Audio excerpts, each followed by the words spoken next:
Hello guys, welcome to my YouTube channel जूजस basic maths. तो आज की क्लास जो है बहुत ही ज़्यादा खास होने वाली है। आज की क्लास के आज के आगे आने वाली सारी क्लासेस बहुत ही ज़्यादा खास होने वाली हैं, क्योंकि आज से हम ये सारे के सारे टॉपिक जो आपको दिख रहे हैं ये हम आपको पढ़ाने वाले हैं। और ये सारे टॉपिक कहाँ आते हैं? आते तो कई सारे एग्जाम्स में है, पर मेनली जो हमारा फोकस रहेगा वो यूपी टेट, सुपर टेट और DSSB पर फोकस करते हुए ये हमारा सिलेबस है। और एक एक टॉपिक स्टार्ट करेंगे और अपने इस सिलेबस को हम खत्म करेंगे। तो हम अपने टॉपिक जो है वो देख लेते हैं। पहला टॉपिक है नंबर सिस्टम, फिर है हमारा HCF LCM, फिर हमारा रेशियो एंड प्रोपोर्शन, फिर है percentage, profit loss and discount, work and time, pipe and cistern, और average, simple interest, compound interest, average, time, speed, distance, boat and stream, is, mixture and alligation, और हमारा मैसुरेशन, data interpretation. ठीक है, ये हमारे कई सारे टॉपिक हैं। तो आज की क्लास जो है वो हमारी कौन सी है? ये हमारी पहली क्लास है। ठीक है, तो आज जो है वो क्लास में हम क्या सीखेंगे? बेसिक कॉन्सेप्ट सीखेंगे, जो हमारा बिल्कुल बेस होता है। ठीक है, बिल्कुल ये हमारा कोई नंबर सिस्टम की आज क्लास समझ लीजिए कि हमारी ये किसी भी टॉपिक की क्लास नहीं है। बस हम आपको एक ओवरव्यू देने के लिए एक बेसिक क्लास हमारी जो है वो होने वाली है। ठीक है, तो सबसे पहले हम स्टार्ट करते हैं नंबर से। ठीक है, नंबर से ही हम स्टार्ट करेंगे, क्योंकि भाई हम मैथ्स पढ़ रहे हैं। मैथ्स में सबसे मेन चीज क्या होती है? नंबर्स होते हैं ना। तो ये हम नंबर से अपना स्टार्ट करेंगे अपनी क्लास। ठीक है, तो पहला जो हमारा नंबर आता है हम यहाँ पे लिख देते हैं नंबर्स। ठीक है, नंबर्स मतलब संख्याएं। हमारी संख्याएं जो होती हैं वो कितने प्रकार की होती हैं? ठीक है, ये सारी चीजें जो है वो हमें आनी चाहिए। संख्याएं क्या होती है, संख्या कितने प्रकार की होती हैं, और संख्याएं कौन कौन सी होती हैं। तो सबसे पहले आता है हमारा होल नंबर। ठीक है, होल नंबर को हम हिंदी में को पूर्ण संख्याएं बोलते हैं। क्या बोलते हैं? पूर्ण संख्याएं बोलते हैं। ठीक है, ये हमारी कहाँ से स्टार्ट होती है? जीरो से। पूर्ण का मतलब ही पूरा होता है भाई। संख्याओं में पूरी संख्या आनी चाहिए ना। पूरी संख्या का मतलब हम जीरो को लेकर चल रहे हैं। ठीक है, जीरो से स्टार्ट कर रहे हैं। जीरो से लेकर अनंत तक जो भी संख्याएं होती हैं वो हमारी पूर्ण संख्याएं कहलाती हैं। बात करते हैं नेचुरल नंबर। नेचुरल नंबर को हम क्या कहते हैं? प्राकृत या प्राकृतिक संख्याएं भी बोलते हैं। क्या बोलते हैं? इनको हम प्राकृतिक संख्याएं भी बोलते हैं। ठीक है, और प्राकृतिक संख्या है। ठीक है, तो प्राकृतिक संख्याओं में हमारा जीरो नहीं आएगा। ये सारी की सारी पॉजिटिव होती है। होल नंबर भी हमारे, पूर्ण संख्याएं भी हमारी पॉजिटिव होते हैं। पूर्ण संख्याएं भी हमारे पॉजिटिव होंगे और नेचुरल नंबर भी हमारे पॉजिटिव होंगे। फर्क क्या है? होल नंबर में जीरो आता है, पर नेचुरल नंबर जो होते हैं इनमें जीरो नहीं होता है। ये वन से स्टार्ट होते हैं और अनंत तक जाते हैं। ठीक है, आ गया समझ में? दो आपको समझ में आ गया। फिर उसके बाद होता है ऑड नंबर। ऑड नंबर, ठीक है, ऑड नंबर विषम संख्या है। ऑड नंबर को हम क्या कहते हैं? विषम संख्याएं कहते हैं। क्या कहते हैं? विषम संख्याएं कहते हैं। ये हमारे एक से स्टार्ट होते हैं और एक एक गैप करके चलते हैं। या आप इसको आप ऐसे भी समझ सकते हो, ऐसी संख्याएं, कैसी संख्याएं? जो दो से ना कटे। ठीक है, जो दो से ना कटे। ठीक है, ऐसी संख्याएं जो दो से ना कटे वो हमारी क्या होती है? विषम संख्याएं होती हैं। जैसे एक हुआ, तीन हुआ, पांच हुआ, सात हुआ। ठीक है, ये ऐसे ही ये हमारी कहाँ तक चलती है? अनंत तक चलती हैं। ठीक है, फिर आता है हमारी क्या? विषम संख्या आती है। क्या आता है हमारा? विषम, sorry, even number. Even number हमारा क्या होता है? सम संख्याएं बोलते हैं इसको। हिंदी में क्या बोलते हैं? सम संख्याएं बोलते हैं। अब सम संख्याओं का मतलब क्या है? सम संख्याएं हमारी ऐसी संख्याएं होती हैं जो दो से कट सके।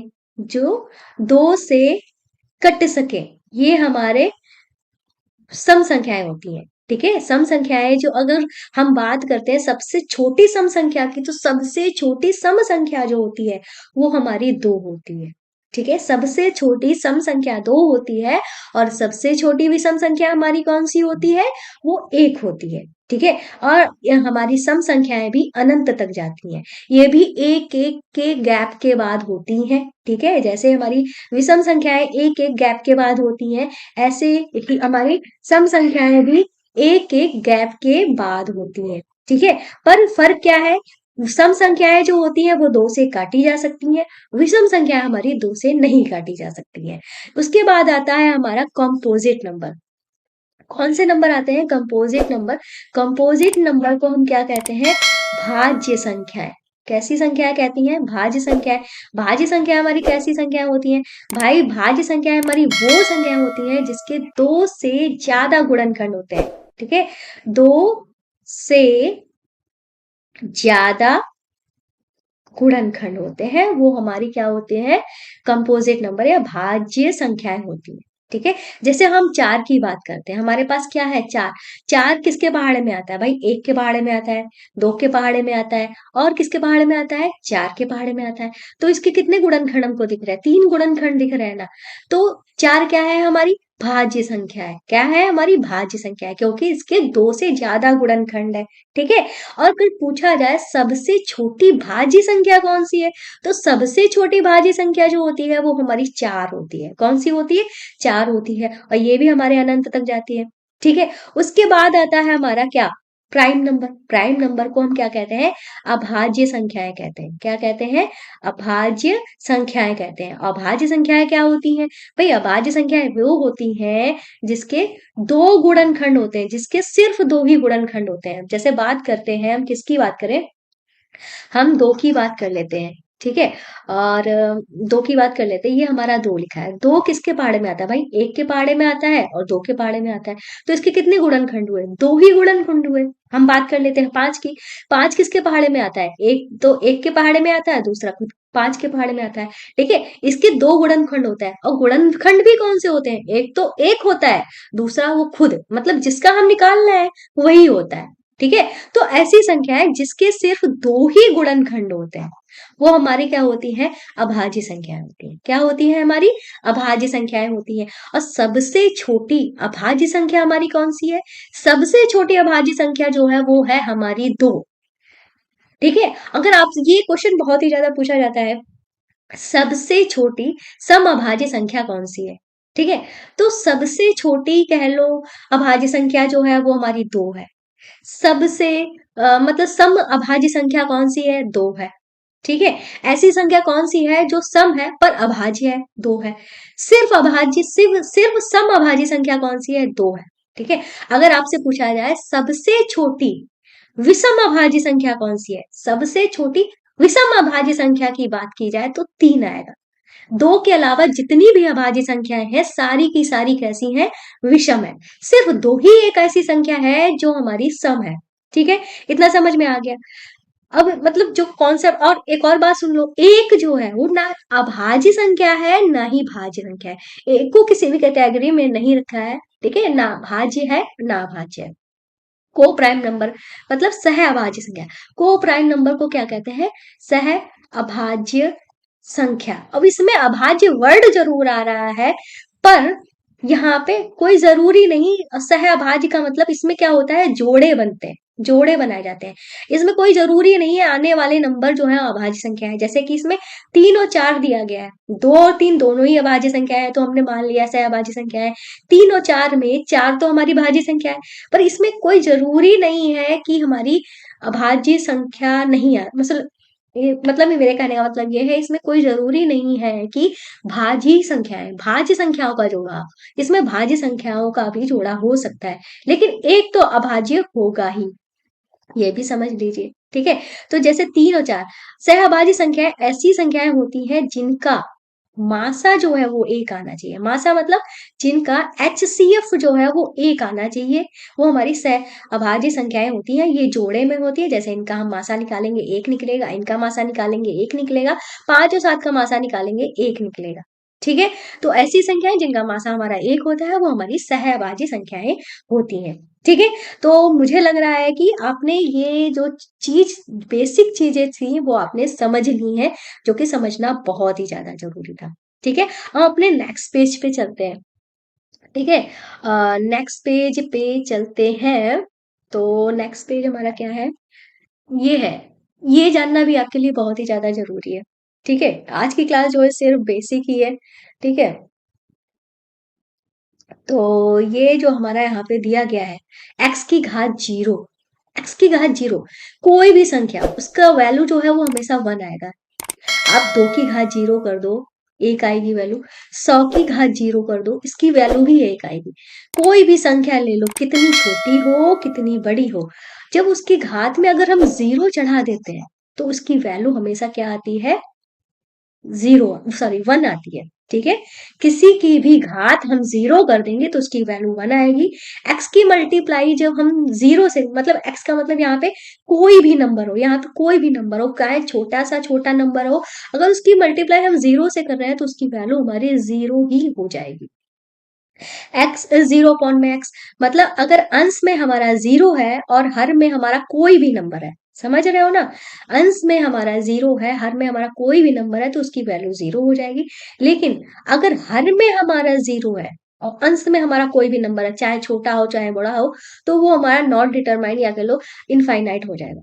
ठीक है, क्या हो जाएगा, इसकी वैल्यू इनफाइनाइट हो जाएगी। ये चीजें हमारे लिए जाननी बहुत ही ज्यादा जरूरी है, क्योंकि जब एग्जाम्स आते हैं ना, सबसे ज्यादा कंफ्यूजन हमें कहाँ पे होता है, ये एक्स की घात 0 जो है वो तो हमें मतलब याद ही रहेगा कि इसकी वैल्यू 1 होती है। ये भी हमें याद ही रहेगा, ये बचपन से पढ़ रहे हैं कि जब 0 की गुणा जो है किसी से होती है तो उसकी वैल्यू हमेशा 0 ही आती है। ठीक है, कंफ्यूजन होता है इनमें। ठीक है, इन दो में कंफ्यूजन होता है कि इसकी वैल्यू 0 है कि इसकी वैल्यू 0 है। भाई ध्यान रखो, एक ही ध्यान रखो, अगर 0 अपॉन में है, 0 बटे में है, तो वो हमारा इनफाइनाइट होगा। एक याद रखो, चाहे तो ये याद रख लो कि अगर 0 ऊपर है तो 0 होगा, 0 ऊपर तो 0 आएगा। ठीक है, चाहे तो ऐसे याद कर लो। ठीक है, तो ये कंफ्यूजन सबसे ज्यादा इनमें होता है, तो ये देख लीजिए। और फिर अब हमने क्या पढ़ा था, हमने जब छोटे थे तो हमने किस तरीके से पढ़ा था, गुणा में घातें जुड़ती हैं। भाई बेस हमारा कुछ भी हो, मान लो यहाँ पे 2 है, ठीक है, बेस में हमारा कुछ भी हो, ठीक है, मान लो 2 की घात 3 है, फिर हमारा गुणा करके 2 की घात 4 है। अब हमें इसकी वैल्यू निकालनी है। भाई बेस, इसको हम बेस कहते हैं, और ये हमारी क्या होती है, घात होती है। ठीक है, तो बेस हमारा कुछ भी हो, सॉरी, बेस जो है वो हमारा समान होना चाहिए। ठीक है, बेस जो है वो हमारा समान होना चाहिए, और घातें जो होती है वो हमारी जुड़ जाती हैं। गुणा में घातें जुड़ती हैं तो हमारा 3 + 4 हो जाएगा, तो इसको क्या कह देंगे, 2 की घात 7। गुणा में घातें जुड़ती हैं। ठीक है, आया समझ में। जब हम गुणा करते हैं तो गुणा में हमारी घातें क्या करती हैं, जोड़ी जाती हैं। ठीक है, इसीलिए यहाँ पे क्या लिखा है, यहाँ पे x की घात a और गुणे में x की घात b लिखा है। यहाँ पे बेस जो है वो समान है, तो हमने घातों को क्या कर दिया है, जोड़ दिया है। और भाग में घातें घटती हैं, जैसे 2 की घात 5 दिया है, और भाग में इस तरीके से 2 की घात मान लो 2 दिया है। यहाँ पे बेस जो है समान है, तो क्या कर देंगे, घात को हम घटा देंगे, तो घटकर हमारा क्या आ जाएगा, 2 की घात 3 आ जाएगा। ठीक है, तो भाग में घातें जो है वो घटाई जाती हैं, गुणा में घातें हमारी जोड़ी जाती हैं। ठीक है, इतना हो गया। नेक्स्ट जो है, अगर हमारे पास इस तरीके से मान लो 2 है, 2 की पावर 3 दिया है, 3 की पावर 4 दिया है, 4 की पावर 5 दिया है, इस तरीके से हमारी पावर के ऊपर पावर, पावर के ऊपर पावर, इस तरीके से दिया है, तो हमें बेस लिख लो। सिंपल से बेस हमारा क्या था, 2 था, बेस लिख लो। ये जितनी पावर दी गई है इनकी हम गुणा कर देंगे, 3 गुणे 4 गुणे 5, सबकी हम आपस में गुणा कर देंगे, तो हमारा क्या आ जाएगा, 2 की पावर 3 जको 12, 12 पंचे 60, 60 आ जाएगा। क्या आ जाएगा, 60 आ जाएगा। ठीक है, सिंपल सा हो गया। अब x की पावर माइनस में है, जैसे x की पावर माइनस में है, या कह लो 2 की पावर -1 है, तो इसका मतलब क्या हो गया, 1/2। ठीक है, इसका मतलब क्या हो गया, 1/2। समझ में आ गया। ठीक है, अगर पावर माइनस में है, इसका मतलब वो चीज हमारी कहाँ लिखी है, अपॉन में लिखी है। ठीक है, तो ये चीज इतनी समझ में आ गई। ये सारा जो है वो हमारा बेस है, इसकी जरूरत पड़ेगी। अब बात करते हैं अभाज्य संख्याओं की। कौन सी संख्याओं की बात करते हैं हम यहाँ पे, जो बात कर रहे हैं, किसकी बात कर रहे हैं, अभाज्य संख्याओं की बात कर रहे हैं। तो हमारे यहाँ पे जो संख्याएं दी गई हैं, कैसे दी गई हैं, 1 से लेकर 100 तक की संख्याएं दी गई हैं। और जहाँ पे आप रेड सर्कल देख रहे हो ना, ये रेड सर्कल क्या दिखा रहा है, ये रेड सर्कल दिखा रहा है कि यहाँ पे हमारी ये सारी की सारी क्या है, अभाज्य संख्या है। जैसे 11, सबसे पहले हम यहाँ से 2 से स्टार्ट करते हैं, 2 3 5 7 11 13 17 19 23 29 31 37 41 43 47 53 59, मतलब 59, और 61 67 71 73 69 79, 83, 89 और 97, ये हमारी क्या है, अभाज्य संख्या है। अब आप कहोगे ये भी रटनी पड़ेंगी, तो रटने की जरूरत नहीं है, बस आपको एक दो बार आपको रिमाइंड दिमाग में बैठा लेना है, रटने की जरूरत नहीं है। एक दो बार आप इनको देख लोगे ना, तो अगर ये कभी नंबर आ जाते हैं तो आपको ये हो जाएगा कि हाँ ये हमारी क्या है, अभाज्य संख्या है। जैसे कौन सी है, फिर से हम एक बार देख लेते हैं। 2, 3, 5, 7, 11, 13, 17, 19, 23, 29, 31, 37, 41, 43, 47, 53 और 59, 61, 67, 71, 73, 79, 83, 89 और 97, ये हमारी अभाज्य संख्या है। ठीक है, अब इसके आगे एक और हमारा पार्ट है। ठीक है, अब ये भी हमारी अभाज्य संख्याओं से ही रिलेटेड है। अब ये हमारा यहाँ पे क्या लिखा हुआ है, यहाँ पे जैसे कि ये हमारा 5 लिखा हुआ है, ठीक है, कंफ्यूज मत होना। तो यहाँ पे 1 से 100 तक हमें प्राइम नंबर्स की बात की जाए। ठीक है, हमने यहाँ पे प्राइम नंबर्स मतलब 1 से 100 तक अभाज्य संख्याओं की हम यहाँ पे बात कर रहे हैं। किसकी बात कर रहे हैं, अभाज्य संख्याओं की बात की जा रही है। भाई अगर आपसे पूछे, क्वेश्चन इस तरीके से आ ही जाते हैं, 1 से 50 तक कितनी अभाज्य संख्या है। अब आप इस तरीके से गिनने थोड़ी ना बैठोगे कि 1 से 50 तक आपने गिनती लिखी, उनमें आप छांट रहे हो कि 1 से 50 तक कितनी अभाज्य संख्या है। तो ये सब करने की जरूरत नहीं है, आप सिंपल से याद रखो 1 से 50 तक 15 अभाज्य संख्याएं होती हैं। अगर 51 से 100 तक पूछी जाए तो 51 से 100 तक 10 अभाज्य संख्याएं होती हैं। अगर 1 से 100 तक पूछी जाए तो 10 और 15 हमारी कितनी हो गई, 25 हो गई ना। तो 25 हमारी हो गई 1 से 100 तक। ठीक है, 1 से 50 तक हमारी कितनी हो गई, 15। 51 से 100 तक हमारी कितनी अभाज्य संख्याएं हो गई, 10। और 1 से 100 तक हमारी कितनी अभाज्य संख्याएं हो गई, 25। ठीक है, समझ गए। तो ये चीजें भी आपको डायरेक्ट मतलब एक दिमाग में रटने की जरूरत नहीं है, दिमाग में बैठा लोगे, 2-3 बार देख लोगे तो खुद ही आ जाएगा। ठीक है, फिर से रिवाइज करते हैं। 1 से 50 तक कितनी अभाज्य संख्या है, 1 से 50 तक होती है हमारी 15 अभाज्य संख्याएं। ठीक है, 51 से 100 तक हमारी होती है 10 अभाज्य संख्याएं। अब इन दोनों को जोड़ दो तो 1 से 100 आ गया ना। 1 से 100 तक हमारी कितनी अभाज्य संख्याएं हो गई है, 25 अभाज्य संख्याएं। नेक्स्ट पेज पे चलते हैं। ये हमारे यहाँ पे क्या दिया गया है, यहाँ पे बारंबारता, संख्याओं की बारंबारता की बात की जा रही है। संख्या की बारंबारता, संख्या या कह लो अंकों की बारंबारता यहाँ पे लिख देते हैं तो ज्यादा बेटर रहेगा।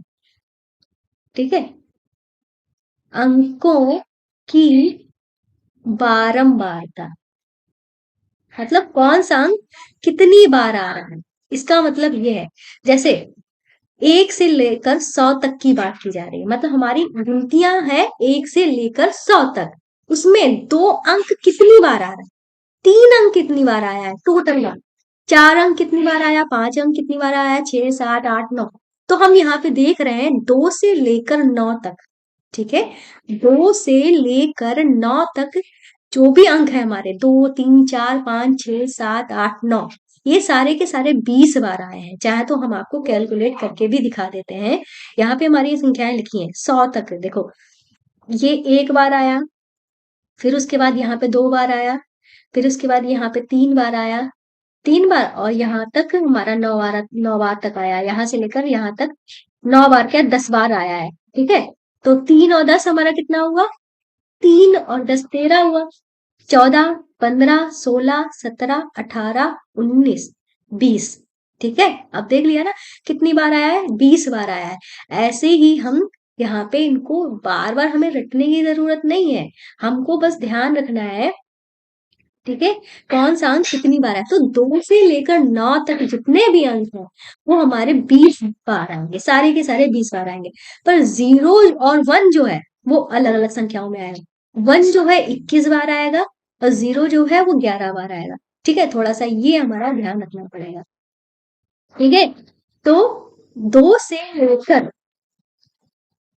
लेकर 9 तक जितने भी अंक है वो 20 बार आएंगे। 0 जो है 11 बार आएगा और 1 जो है वो 21 बार आएगा। ठीक है, आया समझ में। नेक्स्ट पेज पे चलते हैं। अब ये चीज भी ध्यान रखनी है, जैसे कि अब हम इसमें एपी जीपी तो लगाने तो बैठेंगे नहीं, या हम इसमें फॉर्मूला लगाने बैठेंगे नहीं, सिंपल सा है। ठीक है, इसको भी ध्यान रखो। 50-50, 50-50, 50-50 तो याद ही कर सकते हो, 50-50। ठीक है, 50-50 आसानी से याद हो जाएगा। अगर 1 से लेकर 100 तक हमसे पूछा जाए, जितनी भी संख्याएँ 1 से लेकर 100 तक की संख्याओं का योग बताओ, तो एपीजीपी लगाने की ज़रूरत नहीं है, यहाँ पे हम डायरेक्ट कह सकते हैं, भैया कितना होता है, 50-50 होता है। कितना होता है? 50-50 होता है। ठीक है? अब इसी से ही हमारी एक सीरीज़ बन सकती है। अगर 101 से लेकर हम 200 तक की बात करें, लेकिन अंक हमारे 100 ही होने चाहिए। जैसे 101 से लेकर 200 तक हमारे 100 ही अंक हैं, तो हम क्या करेंगे, जैसे इसमें 50-50 आ रहा था, ठीक है, इसमें भी 50-50 आएगा। हमने क्या किया है, 1 ऐड किया है ना, तो इसमें भी 1 ऐड कर दो। ऐसे ही हम 200 से 300 तक कर रहे हैं, 200 से 300 तक कर रहे हैं, इसमें भी हमारा क्या हो जाएगा, बस ध्यान रखना है कि 1 से लेकर 100 तक, मतलब हमारी क्रमागत संख्याएं दी गई हैं, ये भी ध्यान रखना है। ऐसा नहीं है गैप करके ऑड दे दी गई है, इवन दे दी गई है, स्क्वायर कर दिया, तब ये फॉर्मूला काम नहीं आएगा। सारी क्रमागत संख्याएं हो तो ही ये हमारा काम आएगा। ठीक है, तो इसमें हमने क्या किया है, 2 ऐड किया है, तो हमारा 2 लग जाएगा आगे, और 50-50 इसमें 1 ऐड किया था, तो 1 लग गया आगे, 50-50 ऐसे ही हमारा 9 से 1 से 1000 तक की संख्याओं का योग करना है, तो इसमें भी 50 आएगा। हमने इसमें ऐड क्या किया है, 9 ऐड किया है, तो यहाँ पे भी 9 लग जाएगा, 9 50-50। ठीक है, इस तरीके से ये भी बहुत ईजी था। आगे चलते हैं, तो यहाँ पे नंबर और उनके स्क्वायर की बात की है, तो भाई जैसे कि यहाँ पे हम जानते हैं 5 का स्क्वायर करें तो क्या आता है, 25 आता है, ये सबको पता है। अगर हम 15 का स्क्वायर करें, 15 का स्क्वायर भी आपको याद ही होगा, ये हमारा 225 आता है, इसमें भी कोई खास प्रॉब्लम नहीं है। अगर हम 45 का स्क्वायर आपसे पूछते तो आप सोचने लगोगे, ठीक है, लेकिन मैं कहूंगी बहुत ईजी है। ठीक है, ये हमारा ये आ जाएगा, 20-25 आ जाएगा। कैसे आ जाएगा, तो भाई इसके लिए हमें क्या करना पड़ेगा, सबसे पहले तो 5 का स्क्वायर जो होता है वो तो लिख ही लो। ठीक है, 5 का स्क्वायर जो हमारे लास्ट में जो 5 वाले अंक होते हैं उनके लास्ट में 25 तो आना ही आना है। कोई भी नंबर हो उसका स्क्वायर अगर हम कर रहे हैं तो उसके लास्ट में 25 तो आना ही है। ठीक है, अब 4 के बाद क्या आता है भाई, 4 के बाद आता है हमारा 5, 4 और 5 की गुणा कर दो, 20 आ गया। ऐसे ही हम एक और ले लेते हैं क्वेश्चन। मान लो हमें करना है, 45 तो हो ही चुका है, तो हम ले लेते हैं 65 का करना है, 65 का स्क्वायर करना है। तो भाई 5 है लास्ट में, 25 तो आना ही है। 6 के बाद क्या आता है, 7 आता है, 6 और 7 की गुणा कर दो, 6 7 42, 42 लिख दो, बस हमारा हो गया। कितना इजी है। ठीक है, स्क्वायर निकाला 5 वाला जिनका इकाई अंक 5 है। ठीक है, इकाई अंक 5 हम यहाँ पे लिख देते हैं, इकाई अंक 5। ठीक है, उसके स्क्वायर की बात कर रहे हैं, जिसका इकाई अंक 5 है उसके स्क्वायर की बात कर रहे हैं। तो जैसे कि यहाँ पे 7 और 8 की गुणा की, 7 8 56 हो गया, 25 तो लिखा ही जाएगा। 65 के स्क्वायर की बात कर रहे थे, तो 6 7 42 हो गया। ठीक है, अगर हम यहाँ पे स्क्वायर की बात करें तो हमारा नेक्स्ट नंबर होगा 85, फिर होगा हमारा 95। ठीक है, तो ना 8 के बाद हमारा क्या आता है, 9 आता है। ठीक है, तो यहाँ पे 25 तो लिखा ही जाएगा, 9 अट्ठे 72 आ जाएगा। 5 का स्क्वायर 25 तो लिखा ही जाएगा, और यहाँ 9 के बाद 10 आता है, 9 दाहमन 90 यहाँ पे हो जाएगा। ठीक है, इस तरीके से इसका स्क्वायर निकालना बहुत ही ज्यादा इजी हो जाता है। तो इकाई अंक जिनका 5 है उसका स्क्वायर निकालना भी आपने बहुत आसानी से सीख लिया। ठीक है, चलते हैं नेक्स्ट पेज पे। तो यहाँ पे हमें स्क्वायर निकालने बताए, यहाँ पे भी एक पैटर्न बनाया गया है, इस पैटर्न को भी पूछ लिया जाता है। जैसे कि यहाँ पे 11 के स्क्वायर की बात कर रहे हैं, 11 का स्क्वायर सबको पता होगा भाई, 121 होता है। अगर इसी 11 को हम 111 के स्क्वायर में लिख दें, 111 है हमारा, इनके स्क्वायर में कर दें, तो हमने यहाँ पे क्या किया, 2 बार 1 लिखा हुआ था तो हम 2 तक चले, वापस आ गए। ऐसे ही हमारा 3 बार 1 है तो हम 3 तक चलेंगे, 1 2 3, वापस आ जाओ, 2 1। ऐसे ही हमारा 4 बार 1 है तो हम 4 तक चले, फिर हम वापस आ गए। ठीक है, ऐसे ही ये 5 बार 1 है तो 5 तक चले, फिर हम वापस आ गए। ठीक है, ये हमारी कुछ ट्रिक्स है। आगे चलते हैं, तो नेक्स्ट है हमारा, ये बहुत ही ज्यादा इंपॉर्टेंट फॉर्मूले हैं, इनको आप ध्यान रखिएगा। इंपॉर्टेंट तो सब कुछ है, बेस पढ़ा रहे हैं। ठीक है, तो इन फॉर्मूलों को ध्यान में रखिएगा। क्या है इन फॉर्मूलों में भाई, सम निकालना है, किसी चीज का सम निकालना है। अगर हमारे पास नंबर दिए हैं, एवरेज दिया है, सम निकालना है, तो हमारा कैसे हो जाएगा, नंबर की एवरेज से गुणा कर दो, हमारा सम आ जाएगा। ठीक है, ये हमारा फॉर्मूला, ये तो आपको थोड़े याद ही रखने पड़ेंगे, इसमें ऐसा कुछ भी नहीं है। ठीक है, जब क्वेश्चन आएंगे तो आपको खुद ब खुद याद ही आ जाएंगे। अगर हमारे पास सारे के सारे ऑड नंबर है और हमसे कहा गया है, जैसे कि ऑड नंबर का मतलब यहाँ पे 1+3+5 इस तरीके से हमसे दिया गया है, ठीक है, इनका कहा सम निकालो। अभी यहाँ पे तो थोड़े हैं तो हम आसानी से कर सकते हैं, लेकिन हमारे पास कई ज्यादा नंबर है, मतलब बहुत सारे नंबर हैं और हम उसका सम आसानी से नहीं कर सकते, तो हम क्या करेंगे, एन का स्क्वायर। एन क्या है, कितने नंबर है, जैसे 1 2 3 4, 4 नंबर है तो 4 का स्क्वायर कर दो। एन का स्क्वायर का मतलब 4 का स्क्वायर कर दो तो हमारा क्या आ जाएगा, 16। आप इनको ऐड करके देख लो, 7 3 10, 10 और 5 हमारा हुआ 15, 15 1 16, 16 आ गया, ठीक है। तो इसका मतलब ये हुआ सम।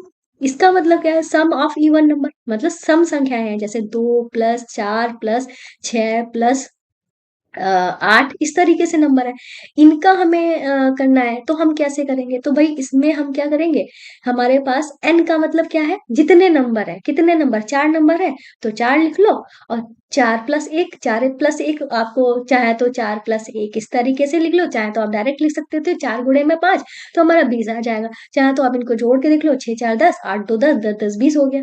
इसका मतलब ये हुआ जितने नंबर है, यहाँ पे n का मतलब क्या है, जितने नंबर है। मान लो यहाँ पे 10 भी होता तो हमारे पास कितने नंबर हो जाते, 5 नंबर हो जाते, ठीक है। अब सम ऑफ नेचुरल नंबर, ठीक है, जैसे कि अभी हमने ये आपको 50 50 वाला बताया था, ये नेचुरल नंबर थे, ठीक है, इसमें ये फॉर्मूला हमारा लगाया जा सकता था, लेकिन हमने अगर छोटी सी चीज अगर हमने पढ़ ली तो हम ये भी हमें सॉल्व करने को, मतलब सॉल्व करने की जरूरत ही नहीं, डायरेक्ट हम आंसर लिख सकते हैं, ठीक है। सम ऑफ नेचुरल नंबर के लिए हमारा फॉर्मूला क्या हो जाएगा, जो हमारा समझ लो इवन नंबर वाला है उसके अपॉन में 2 कर दो, ठीक है। सम ऑफ नेचुरल नंबर का मतलब क्या हुआ, हम यहाँ पे लिख भी देते हैं, जैसे 1+2+3+ इस तरीके से, हमसे मान लो 50 तक दे दिया है, अब कहा गया इसका सम करो, ठीक है, तो यही फॉर्मूला हमारा यूज कर लिया जाएगा। अब sum of square number, square number हमारे पास दे दिए गए, जैसे 1 का स्क्वायर+2 का स्क्वायर+3 का स्क्वायर इस तरीके से दे दिया गया है, तब हमारा फॉर्मूला ये वाला लगेगा, ठीक है। हम बता देते हैं सम ऑफ नेचुरल नंबर का फॉर्मूला क्या लिखा हुआ है, n × n+1/2, n × n+1/2, और हमारा सम का फॉर्मूला क्या था, n × n+1, ठीक है। और सम ऑफ स्क्वायर नंबर का फॉर्मूला हमारा क्या हो जाएगा, n × n+1 ब्रैकेट में 2n+1/6, ठीक है। ये समझ लो हमारा ये फॉर्मूला क्या है, ये वाला फॉर्मूला इवन वाला ही फॉर्मूला है, बस इसमें थोड़ा सा ऐड कर दिया गया है, 2n+6 हमारा ऐड कर दिया गया है, ठीक है। ऐसे ही सारे के सारे फॉर्मूले समझ लो इसी से बने हुए हैं, सम नंबर वाले से बने हुए हैं, जैसे क्या, नेचुरल नंबर में क्या है, अपॉन में 2 कर दिया, सम ऑफ स्क्वायर नंबर में क्या कर दिया, n इन 2n+1 अपॉन में 6 कर दिया गया, और sum of cube number, cube number का मतलब 1 का क्यूब प्लस 2 का क्यूब प्लस 3 का क्यूब इस तरीके से दिया गया। इस टाइप के क्वेश्चन को सॉल्व करना थोड़ा टफ हो जाएगा, तो इनके लिए हमने क्या कर दिया है, इनके लिए हमने ये फॉर्मूला बना दिया, ये जो हमारा सम वाला फॉर्मूला था, ठीक है, इसका स्क्वायर कर दिया, ठीक है, सम जो नेचुरल नंबर वाला स्क्वायर, नेचुरल नंबर वाला जो फॉर्मूला था इसका स्क्वायर कर दिया, क्या हमारा फॉर्मूला बन गया, n × n+1/2 का होल स्क्वायर, ठीक है। एक बार हम इनको पढ़ लेते हैं ताकि हमारे दिमाग में अच्छे से बैठ जाए, ठीक है। सम निकालना है तो जितने भी हमारे नंबर हैं उनकी एवरेज से मल्टीप्लाई कर दो, हमें सम ऑफ ऑड नंबर निकालना है तो n² कर दो, सम ऑफ इवन नंबर निकालना है तो n × n+1 कर दो, ठीक है। और सम ऑफ नेचुरल नंबर निकालना है तो n × n+1 ब्रैकेट में 2n+1 अपॉन में 6 कर दो, ठीक है। फिर हमारा अगर सम ऑफ क्यू नंबर निकालना है तो n × n+1/2 का होल स्क्वायर कर दो, ठीक है। अब आपको ये हो गया होगा। अब हम चलते हैं, चलते क्या, आज की क्लास हमारी समाप्त हुई, ठीक है। क्लास पसंद आई तो हमारे चैनल को सब्सक्राइब करना, वीडियो को लाइक करना मत भूलिएगा। तो ऐसे ही हम आपको इंटरेस्टिंग तरीके से पढ़ाने वाले हैं और सारे के सारे टॉपिक हम आपको कवर कराएंगे, ठीक है। और क्लास पसंद आई चैनल को सब्सक्राइब करें और वीडियो को लाइक करके जाइएगा। लाइक करने से क्या होता है, थोड़ा हम मोटिवेट होते हैं, अच्छा लगता है, और क्या, और कोशिश और रहती है कि और अच्छे से क्लास को कराया जाए, ठीक है। तो आज की क्लास में बस इतना इतना ही, मिलते हैं नेक्स्ट वीडियो में, तब तक के लिए बाय।